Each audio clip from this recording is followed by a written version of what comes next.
तो फिल्म की शुरुआत में हमें नामी नाम की एक लड़की दिखाई जाती है जिसकी आंख अलार्म बजने पर खुलती है। नामी सारा ही दिन मोबाइल इस्तेमाल करती रहती है, जिसकी ऑफिस में काम करते वक्त, किसी से बातें करते वक्त और पार्टी में भी बस मोबाइल इस्तेमाल करती रहती है। फिर पार्टी करने के बाद रात को वो बस के जरिए घर जा रही होती है, तो वहाँ उसकी आंख लग गई थी, उसे पता नहीं चलता और उसका मोबाइल गिर जाता है। और जब वो जागती है तो उसे अपने मोबाइल का ख्याल नहीं रहता, मोबाइल के बगैर ही वो अपने घर आ जाती है, जिसके बाद वो एक लड़की को मिल जाता है। फिर अगले दिन भी नामी अपने घर गहरी नींद में सोई हुई थी, जहाँ तभी उसकी दोस्त आकर उसे जगाती है और तब नामी को ख्याल आता है कि उसका मोबाइल गायब है, इसीलिए वो उसे ढूंढने लगती है। पर जब मोबाइल नहीं मिलता तो वो अपने नंबर पर कॉल करती है और फोन एक औरत उठाती है। असल में जिस लड़की के पास फोन था वो अपनी मॉम की रिकॉर्डिंग के जरिए उससे बातें कर रहा था, मतलब कि फोन उसके मुंह में नहीं थी और वो उनकी आवाज ही नामी को सुना रहा था। वो औरत उसे बताती है कि हाँ, तुम्हारा मोबाइल मेरे पास ही है। ये सुनकर नामी उसे एक होटल में बुलाती है, जिस पर वो मान भी जाता है। वो लड़का फिर उसका मोबाइल चेक करने लगता है, पर पासवर्ड की वजह से उसे नहीं खोल पाता। इस वजह से लड़की को गुस्सा आ जाता है, वो मोबाइल की स्क्रीन ही तोड़ देता है। दूसरी तरफ शहर से दूर जंगलों में एक लड़की की लाश मिलती है, जिसकी हालत काफी खराब थी क्योंकि कॉफी बेरहमी से उसे मारा गया था। इस केस को एक ऑफिसर देख रहा था, जो अपने साथी को कहता है कि इस कत्ल खून का शक मुझे अपने बेटे जून पर है, जो पिछले 7 सालों से गायब है। जून और कोई नहीं बल्कि वही लड़का था जिसे नामी का मोबाइल मिला था। तो इस सिलसिले में इस ऑफिसर ने बहुत सारी चीजें भी पता की होती है। तो उसका साथी कहता है कि आपको बस शक है, पर उसे पकड़ने के लिए हमें सबूत इकट्ठा करने होंगे। उधर नामी अपने डैड के होटल में आकर उनसे मिलती है। उसे पता चलता है कि मेरे डैड का इंस्टाग्राम अकाउंट भी है, तो ये जानकर उसे काफी खुशी होती है। अब तभी नामी के पास उसी औरत की कॉल आती है जिसके पास उसका मोबाइल था। वो कहती है कि गलती से तुम्हारे मोबाइल की स्क्रीन टूट गई है, मैंने उसे ठीक करने के लिए मोबाइल की एक दुकान पर बेच दिया है, पैसे भी दे दिए, तो तुम उस दुकान पर जाकर अपना मोबाइल ले सकती हो। फिर थोड़ी ही देर बाद नामी अपना मोबाइल लेने के लिए उस दुकान पर पहुंच जाती है, जहाँ उसे जॉन भी दिखता है जिसने मास्क लगाया हुआ था। वो नामी के मोबाइल की डिटेल्स में उसका पासवर्ड भी पता लगवा देता है और फिर उसका मोबाइल ठीक करने के दौरान वो उसमें एक हैक करने वाला सॉफ्टवेयर भी डाल देता है और उसके मोबाइल का एक डुप्लीकेट फोन बनाकर नामी को दे देता है। वो फिर वहाँ से चली जाती है। अब जो नामी अपने मोबाइल पर कर रही थी वो सब जॉन भी देख रहा था, क्योंकि उसने नामी के मोबाइल को अपने कंट्रोल में कर लिया था और ये भी उसे चला सकता था। वो उसके चैट्स, इन्हीं मैसेजेस पर वो किसी बात करती है, कॉल्स, यहाँ तक कि खुद नामी पर भी कैमरा के जरिए नजर रख रहा था। फिर रात में जब नामी अपने डैड के होटल में काम करवा रही थी तो तब जून भी वहाँ आता है और उसे बताता है कि मैं यहाँ आता रहता हूँ। वो उसे इसलिए नहीं पहचान पाती क्योंकि दुकान में उसने मास्क लगाया हुआ था। वो नामी से यहाँ की सबसे खास शराब मांगता है। अब क्योंकि वो उसके मोबाइल पर नजर रख रहा था तो उसे सब पता चल जाता है कि नामी को कौन कौन सी गेम्स पसंद है और किन किन चीजों में उसकी दिलचस्पी है, जिससे वो नामी को इम्प्रेस मुतासिर कर लेता है। और अब उसे अपने बारे में भी बताता है कि मैं एक ऐसी कंपनी में जॉब करता हूँ जो सॉफ्टवेयर, कंप्यूटर और इंटरनेट से जुड़ी सारे काम करती है। उन दोनों को बातें करते हुए नामी के डैड भी देख रहे थे। फिर रात को नामी अपने दोस्तों से बातें करते करते सो जाती है और पूरी रात जून उसका मोबाइल ही चेक करता रहता है, जिससे वो उसके बारे में हर एक जानकारी और राज जान चुका था। जिसके बाद अगली सुबह नामी अपनी ऑफिस आती है। वो दरअसल एक कंपनी में काम करती थी। उधर जॉन अपनी पिछले शिकारी यानी उस लड़की की तस्वीर देखता है जिसका कत्ल उसने किया था, जो और कोई नहीं बल्कि वही थी जिसकी लाश जंगल में से मिली थी। जिसके बाद वो अपना अगला शिकार नामी को चुनता है। उधर नामी के पास उसकी बॉस आती है, कहती है कि हमारी कंपनी को एक काफी बड़ा प्रोजेक्ट मिला है, साथ ही तुम भी काफी अच्छे से काम कर रही हो, मैं तुमसे बहुत खुश हूँ, इसीलिए मैं तुम्हारी सैलरी दुगनी कर रही हूँ, इनके डबल कर रही हूँ, पर तुम इस बारे में बाकी साथियों को मत बताना। अब उनकी ये सारी बातें जून ने भी सुन ली थी। उधर वो ऑफिसर ने जून के डैड घर आकर अपनी वाइफ से बातें करने लगती है, पर वो जून के बारे में उन्हें कोई बात नहीं बताती। हालांकि उन्हें पता होता है कि जून और उसकी मोम आपस में राब्ते में है और बातें करती रहती है। वो फिर अपनी वाइफ को बताती है कि शहर में एक लड़की का खून हुआ है जिसका शक मुझे जून पर है और मैं ये बात जानता हूँ कि तुम उससे राब्ते में हो, क्योंकि मैंने तुम्हारी और उसकी बातें सुन ली थी। जो सुनकर फौरन वो बोलती है कि नहीं, मैं नहीं मानती, मेरा बेटा ऐसा नहीं कर सकता, वो किसी का खून भला क्यों करेगा।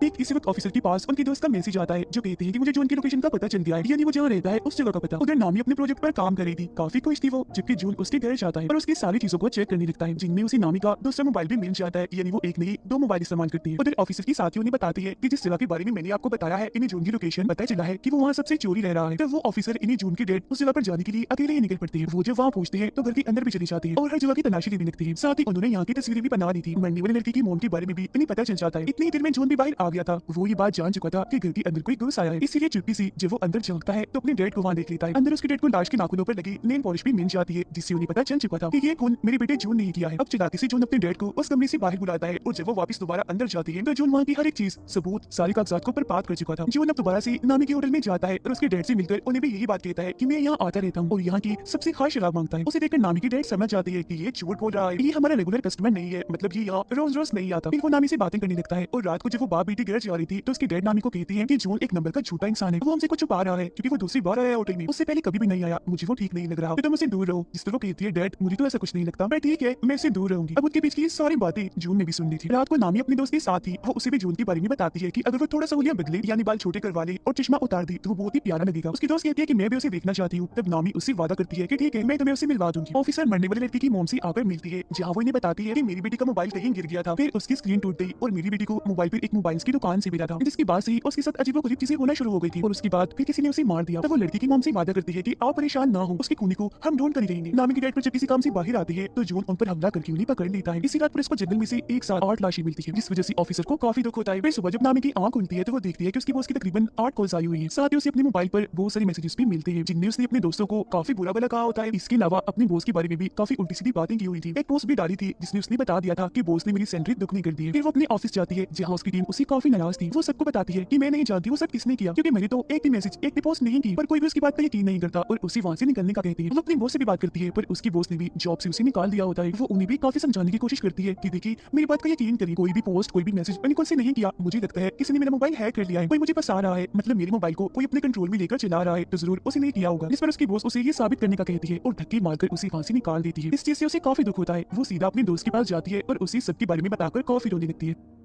तब उसकी दोस्त उसे सहारा देती है, उसे संभालती है। ये चीज जून ने भी देख ली थी। वो सोचता है कि नामी अपनी दोस्त के काफी करीब है, तो पहले रास्ते से इसे हटाना होगा। वो और उसकी दोस्त पुलिस स्टेशन जाती है और इस सब के बारे में बताती है। तब ऑफिसर उनसे कहता है कि ये सब आपके साथ ऑनलाइन हुआ है, इसलिए हम आपकी कोई मदद नहीं कर सकते, क्योंकि जिसने भी आपके साथ ऐसा किया हम उसे नहीं पकड़ सकेंगे। ये सुनकर उसकी दोस्त को काफी गुस्सा आता है, जिसके बाद दोनों यहाँ से चली जाती है। जून अब नामी के डैड के घर पर ही रह रहा था, क्योंकि उसने उन्हें वहाँ बांध के रखा हुआ था। वो उनकी मोबाइल से नामी को मैसेजेस भी करता रहता है, ताकि उसे शक ना हो कि मेरे डैड को किसी ने अगवा कर लिया है। वो दोनों फिर होटल में आकर बातें करने लगती है। इस बारे में सोच रही थी कि आखिर ऐसी हरकत कौन कर सकता है। वो फिर बात करती है कि इस बारे में पता लगवाने के लिए हमें एक ऐसा इंसान चाहिए जो कंप्यूटर और इंटरनेट में काफी माहिर हो। अब तभी यहाँ जून भी आ गया था, जिसके लिए नामी जोश लेने जाती है और वो उसकी दोस्त के साथ मिलकर नामी का फोन चेक करने लगता है। वो फिर जब आती है तो जून उसे बताता है कि किसी ने तुम्हारा मोबाइल हैक किया हुआ है। उस इंसान ने तुम्हारे मोबाइल में एक ऐसा सॉफ्टवेयर डाला है जिससे तुम्हारा मोबाइल उसके कंट्रोल में आ गया है और तुम जो भी करोगी उसे पता चल जाएगा और मोबाइल को वो अपने तरीके से भी चला सकता है। वो फिर नामी को बाहर आता है और बताता है कि ये काम किसी करीबी का है। वो करीबी जिसे तुम्हारे मोबाइल का पासवर्ड भी पता है, क्योंकि पासवर्ड खोलने के बाद ही उसने ये सब किया होगा ना। अब तभी उन दोनों की तस्वीर चुटकी सी नामी की दोस्त बना रही थी, जिससे उसे काफी अजीब लगता है। वो फिर होटल में जब आती है तो उसकी दोस्त उसे एक खबर दिखाती है जिसमें पुलिस को एक साथ 8 लाशें मिली थी। अब उसकी दोस्त नोट कर लेती है कि नामी मुझसे बात नहीं कर रही। वो उससे इसकी वजह पूछती है कि तुम मेरी बात क्यों नहीं सुन रही, तुम्हारा मूड भी खराब है, क्या हुआ, नाराज हो? जो सुनकर नामी भड़क जाती है, कहती है कि मुझे तुम पर शक है, ऐसा मेरे साथ तुमने किया होगा, क्योंकि मेरी पासवर्ड तो सिर्फ तुम ही जानती हो। जो सुनकर उसकी दोस्त को काफी बुरा लगता है। वो कहती है कि तुम कल की आई उस लड़की जून की वजह से मुझ पर शक कर रही हो। ठीक है, अगर तुम्हें ऐसा ही लगता है तो मैं तुमसे दूर चली जाती हूँ। इतना कहने के बाद वो नामी से अपनी दोस्ती तोड़कर चली जाती है।